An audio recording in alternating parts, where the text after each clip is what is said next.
The rain fell in a relentless curtain over Manhattan, washing the streets in silver and shadow. Somewhere in the city, a secret waited, buried beneath dust, glass, and the careful watch of unseen eyes. A letter, decades old, had surfaced, its ink whispering of danger, deceit, and a treasure hidden where only the cleverest might find it. No ordinary crime, no ordinary theft. Someone was following a trail deliberately left in the dark, a trail that could lead to fortune, or to ruin. And in the heart of the city, behind a door of polished wood and the faint scent of orchids, a mind like no other was about to step into the puzzle, calm, deliberate, and far more dangerous than any shadow in the night. Welcome to a case where mirrors conceal more than reflections, letters hold secrets worth killing for, and patience is the deadliest weapon of all. If you love mysteries that twist, turn, and test your mind, don't forget to like, subscribe, and hit the bell to follow every step of Nero Wolfe and Archie Goodwin's adventures. Join us as we uncover secrets, solve puzzles, and reveal the shadows that hide in plain sight. Chapter 1: The Arrival of a Ghost from the Past. The morning was damp and gray, with Manhattan's usual cacophony muted under a drizzle that made the city look as if it were smeared in charcoal. Streetcars clanged in the distance, and the smell of coal smoke mingled with wet asphalt, a scent that always reminded me, Archie Goodwin, that the world outside Wolfe's brownstone had its own relentless pulse. I was in the middle of sorting mail, mostly bills and complaints from Wolfe's suppliers, when the knock came, a sharp, polite rap, the sort that demanded attention without threatening. I opened the door to find a woman in black, tall, straight-backed, with hair as dark as a Cairo night. Her eyes were rimmed with fatigue, but there was a spark in them that suggested she was used to dealing with problems that required more than ordinary courage. "Mr. Wolfe?" she asked, her voice precise, brittle, like the sound of a violin string being plucked too hard. "Yes," I said, stepping aside.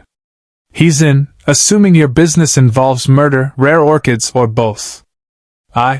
She hesitated, then handed me a folded envelope, yellowed and fragile.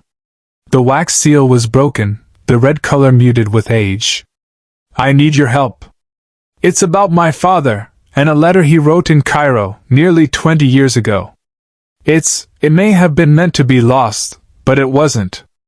I carried the envelope upstairs, and Wolfe didn't even glance at me, engrossed in the daily care of his orchids. He hummed, a sound somewhere between a purr and a snore, and waved me away.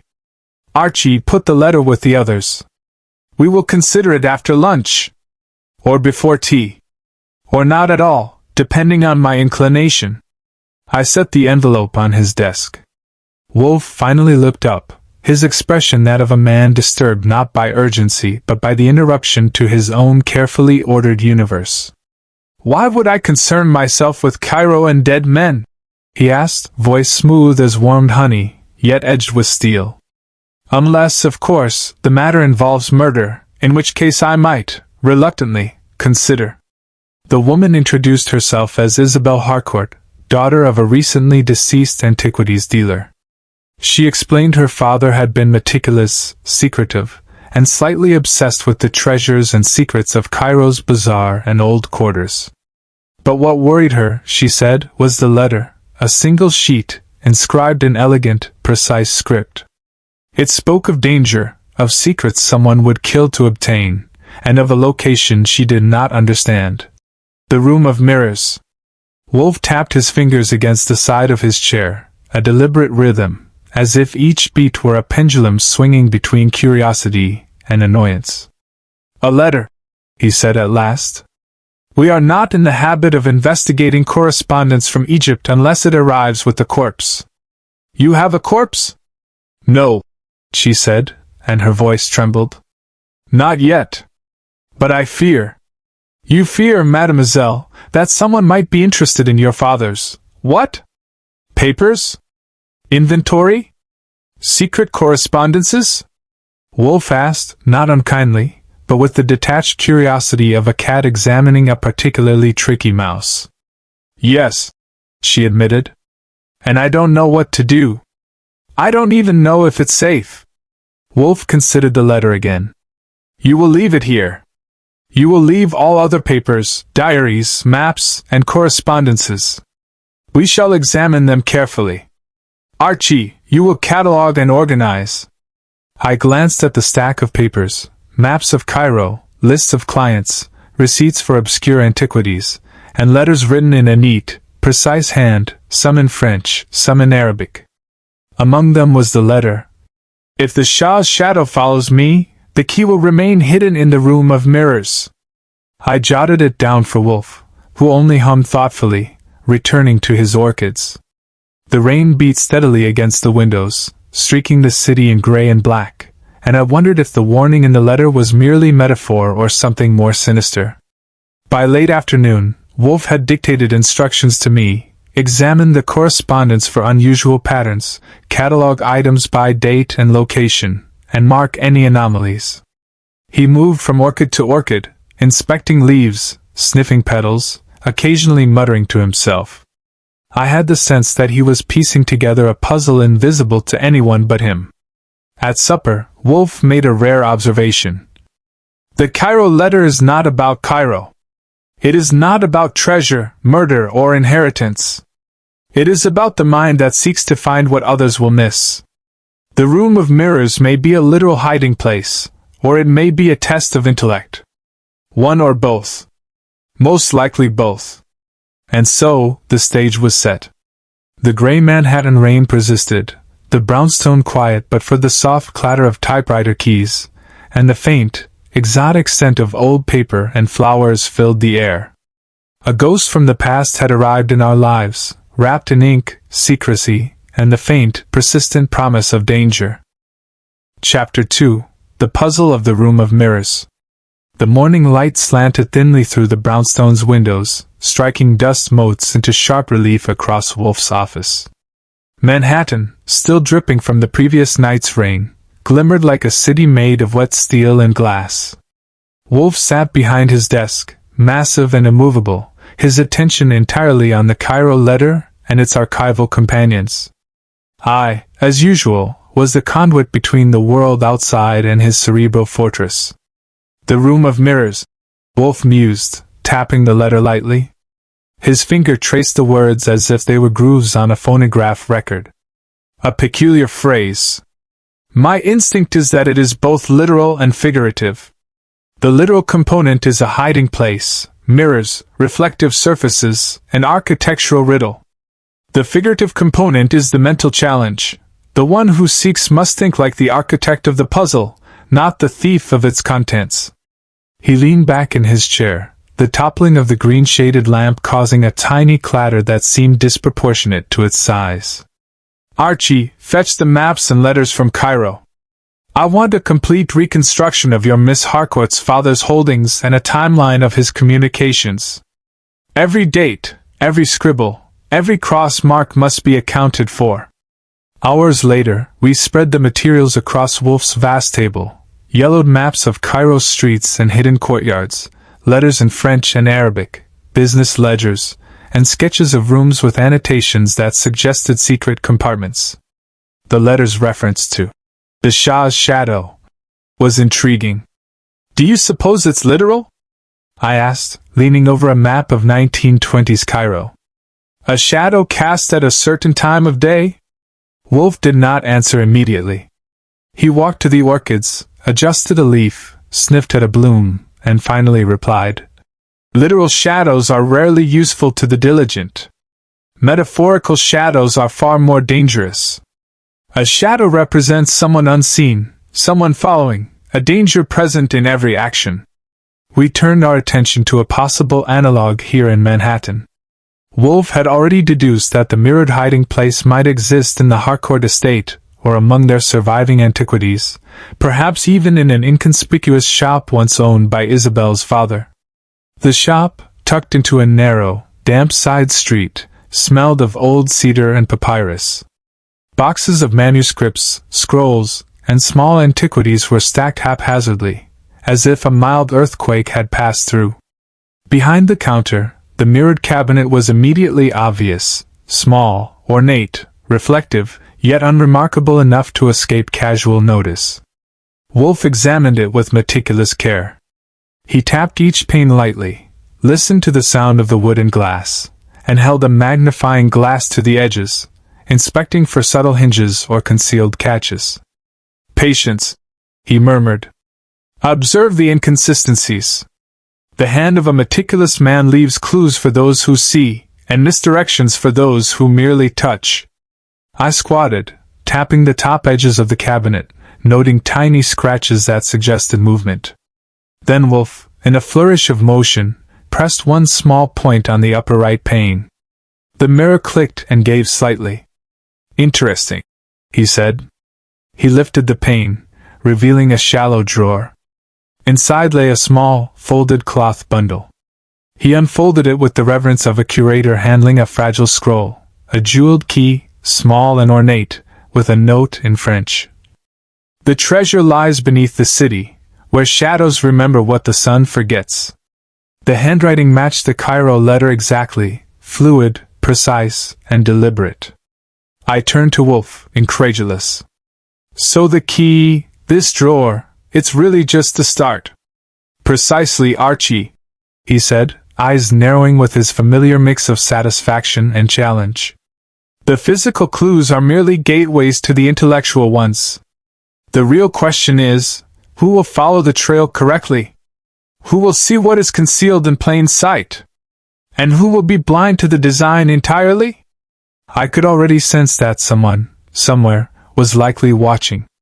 Wolfe, of course, noted it without saying a word. His mind always ran 3 steps ahead, a predator stalking the abstract. As we left the shop, the rain had returned, a gentle drizzle that made the streets gleam and smell of wet stone. I wondered if Cairo itself had left echoes behind, whispering its riddles into the very bricks of Manhattan. And Wolfe, as usual, seemed to hear every whisper. By the time we returned to the brownstone, Wolfe had already planned the next phase. The investigation would take us beneath the city, into metaphorical and literal shadows alike, and only those who could think in reflections would succeed. Chapter 3: Shadows Beneath the City.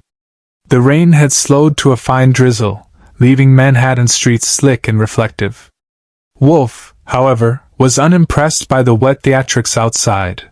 His attention was entirely on the jeweled key and the note from the mirrored cabinet.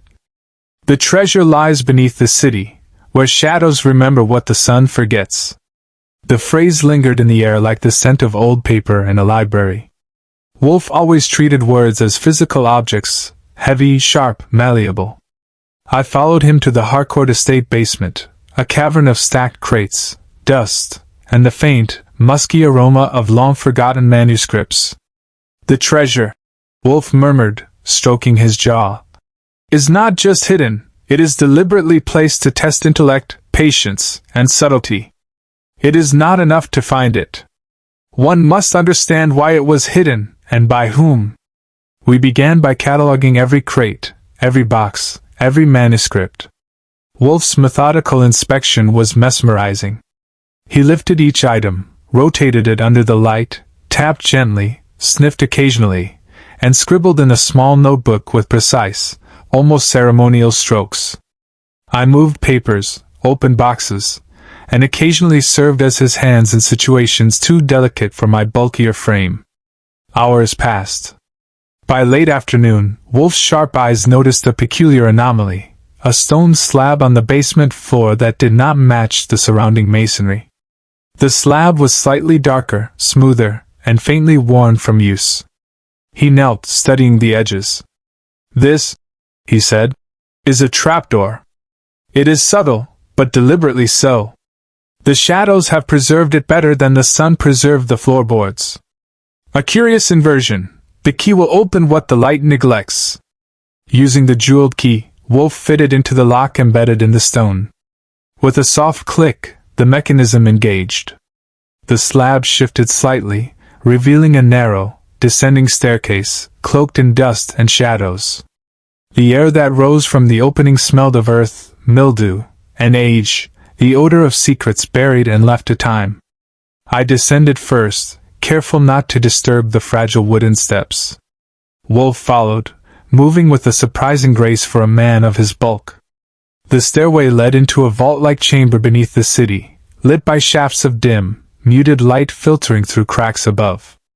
Crates labeled with hieroglyphics and Arabic script lined the walls, some stacked in precarious towers, others scattered as though recently disturbed. The chamber was remarkable in both its preservation and its disarray. Footprints in the dust suggested someone had been here not long ago, and a single glove lay discarded among the crates. The faint odor of tobacco lingered, a warning sign to Wolfe, who sniffed the air like a bloodhound detecting danger invisible to ordinary senses. "This is no ordinary treasure," Wolfe observed, voice low, deliberate. "It is targeted. Someone knows exactly what they seek. We are not alone, and we are being watched, or we will be soon." I examined the crates, reading hieroglyphics and Arabic inscriptions, cross-referencing with the Cairo maps and letters. Many contained rare manuscripts, scrolls, and artifacts, priceless objects that explained the meticulous care Isabel's father had taken. The contents alone could attract collectors, thieves, or worse. Yet Wolfe's attention was not on the objects themselves. He circled the chamber, tapping on walls, testing weight, and scrutinizing the floor. "Look for misdirection, Archie. The man who designed this did not trust casual curiosity.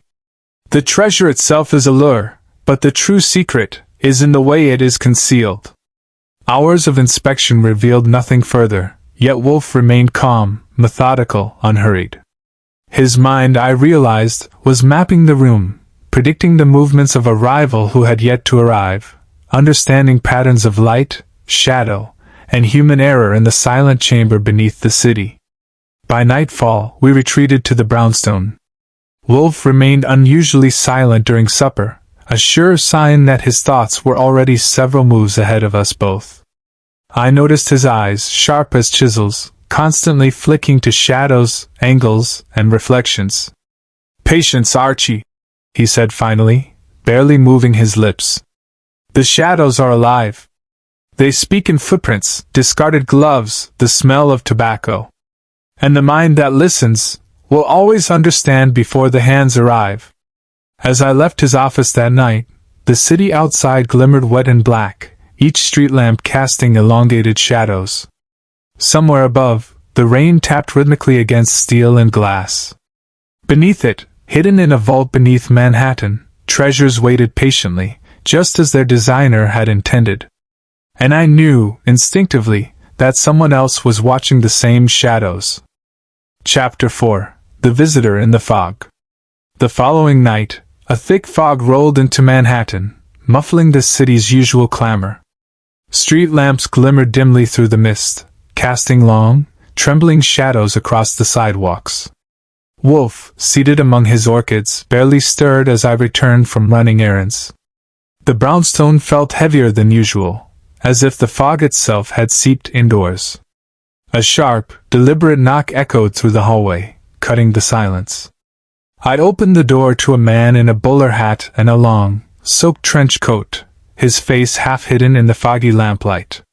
He carried the air of someone who had walked through shadowed streets and emerged without leaving any trace, but I could smell the faint tobacco and the faint metallic tang of danger clinging to him.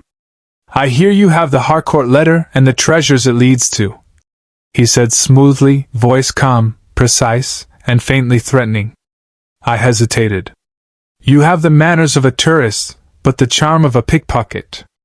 May I ask your business?" The man smiled thinly.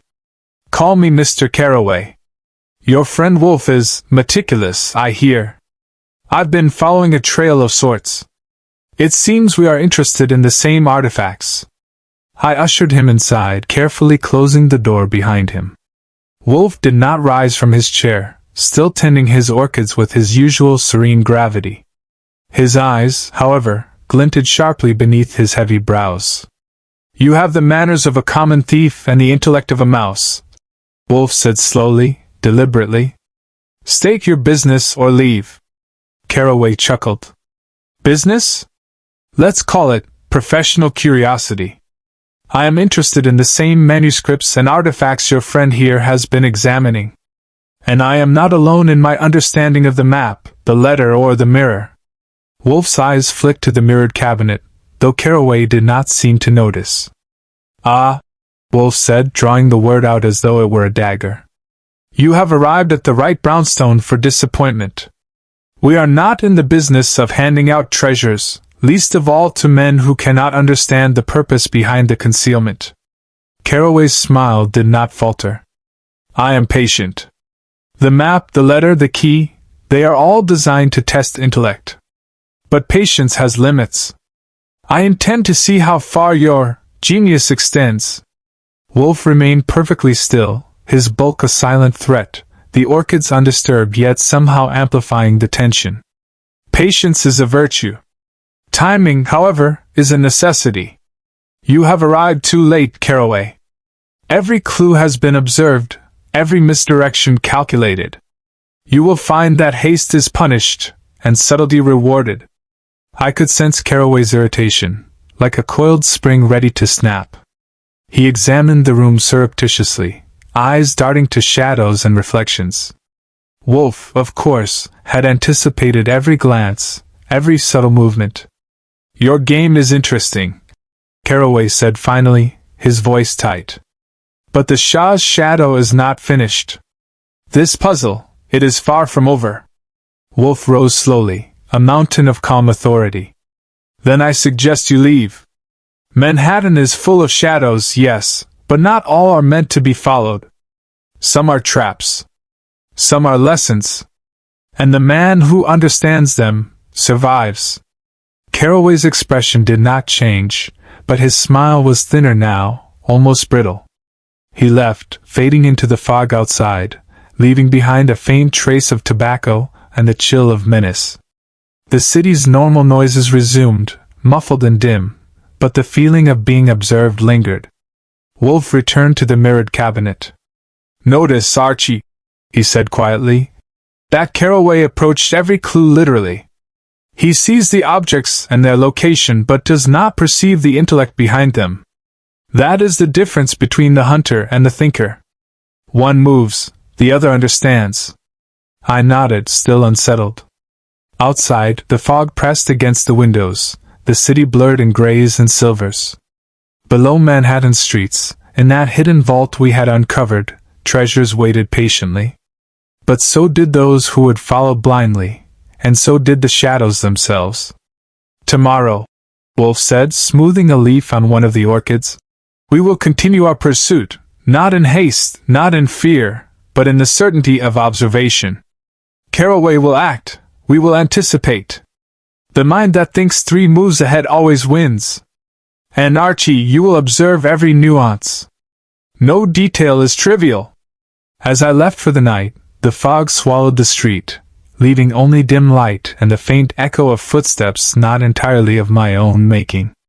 I had no doubt Caraway would continue his pursuit, but Wolfe, serene and unflappable, was already several moves ahead, mapping every shadow, every reflection, and every potential misstep. Chapter 5. The Twist in the Mirror. The brownstone was quiet that morning, rain long since passed but leaving the streets glistening as though Manhattan had been polished for inspection. Wolfe was at his desk, the orchids around him in perfect bloom, each leaf and petal carefully arranged, yet his eyes were sharp, restless, and gleaming with the quiet satisfaction of a predator surveying the field. Isabel Harcourt had returned, her expression a mixture of hope and lingering worry.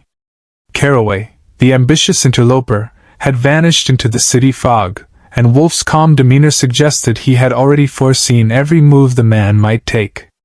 "Mr. Wolfe," Isabel said, voice soft but steady. "What happens now? Are the treasures safe?" Wolfe regarded her with a slow, deliberate gaze. "Miss Harcourt, the treasures are indeed safe, but that is only the beginning. The letter, the key, the mirrored cabinet, all these are instruments of perception, tests of intellect, patience, and attention. What you, and Caraway, seek is less a physical object than understanding itself." He gestured to a small envelope, carefully placed behind Isabel's father's desk, almost invisible except to the meticulous eye. The true secret has been here all along. With trembling fingers, Isabel retrieved the envelope. Inside was a second letter, written in the same elegant hand as the Cairo correspondence. She read aloud. My dearest, if anyone follows this trail, they must understand the purpose of my work. These manuscripts are not merely objects of wealth or curiosity, they are vessels of knowledge. I leave them not for collectors, but for those who will value intellect above greed. The mirrored cabinet, the key, the room of shadows, they are tests, not temptations. Yours always, Edward Harcourt. Wolfe leaned back in his chair, a faint, almost imperceptible smile playing across his lips. You see, Archie, he said. Carroway interpreted every clue literally. He saw mirrors, keys, treasures, but he never questioned the intention behind them. The one who understands the mind of the architect of the puzzle triumphs without ever lifting more than a single leaf. I nodded, impressed despite myself. Wolfe's flair for the cerebral, the elegant misdirection, never failed to astonish. The room of mirrors, the key, the Shah's shadow, each element was deliberately ambiguous. Each required patience, subtlety, and reflection. Carroway's haste was his undoing. He sought action without comprehension. Isabel, clutching the letter, looked relieved and amazed. So my father left these treasures to test the intellect of those who sought them? Precisely, Wolfe said. He adjusted a leaf on an orchid, satisfied. And now, Miss Harcourt, you possess both the treasures and the understanding. The Shah's shadow is merely a memory, a reminder that intellect, not force, guides the most enduring legacies. I couldn't resist a wry observation. So, the man who almost stole the manuscripts learned nothing? Wolfe's grin was faint but sharp. Indeed, Archie. He learned precisely nothing. He moves through life like a blind man through a gallery of mirrors. Observes, but never sees. Seeks, but never comprehends. The difference between the hunter and the thinker is subtle, yet absolute. As the morning sunlight touched the brownstone, glinting off the orchid leaves and reflecting off the brass of the key now resting in Wolfe's careful hands, I realized that the true treasure had never been the artifacts at all. It was the intellect exercised, the patience endured, and the understanding revealed, qualities Wolfe held in perfection, as always. And in the end, the shadows beneath the city, the mirrored cabinet, the cryptic letters from Cairo, and the rival Carroway, all were rendered moot by a single principle: the mind that observes, anticipates, and comprehends will always win. Wolfe reclined in his chair, the faint scent of orchids filling the room. Archie, he said quietly, cases are rarely what they seem. Objects may tempt, but intellect endures. The lesson is simple: observe, deduce, anticipate, and never underestimate the patience of one who cultivates both mind and orchids. I laughed, shaking my head. You really do enjoy these little games, don't you, Wolfe? Games? He said, plucking a dead leaf from a pot with deliberate care. My dear Archie, this was never a game. It was a lesson. One in which the shadows speak, the mirrors teach, and only the diligent mind prospers. Outside, Manhattan moved obliviously, unaware of the intricate dance of intellect, danger, and reflection that had unfolded beneath its streets. And Wolfe, serene, unflappable, and always 3 moves ahead, returned to his orchids, as the final echoes of the Cairo letter faded into memory. The rain fell in a relentless curtain over Manhattan, washing the streets in silver and shadow. Somewhere in the city, a secret waited, buried beneath dust, glass, and the careful watch of unseen eyes. A letter, decades old, had surfaced, its ink whispering of danger, deceit, and a treasure hidden where only the cleverest might find it. No ordinary crime, no ordinary theft. Someone was following a trail deliberately left in the dark, a trail that could lead to fortune, or to ruin. And in the heart of the city, behind a door of polished wood and the faint scent of orchids, a mind like no other was about to step into the puzzle, calm, deliberate, and far more dangerous than any shadow in the night. Welcome to a case where mirrors conceal more than reflections, letters hold secrets worth killing for, and patience is the deadliest weapon of all. If you love mysteries that twist, turn, and test your mind, don't forget to like, subscribe, and hit the bell to follow every step of Nero Wolfe and Archie Goodwin's adventures. Join us as we uncover secrets, solve puzzles, and reveal the shadows that hide in plain sight.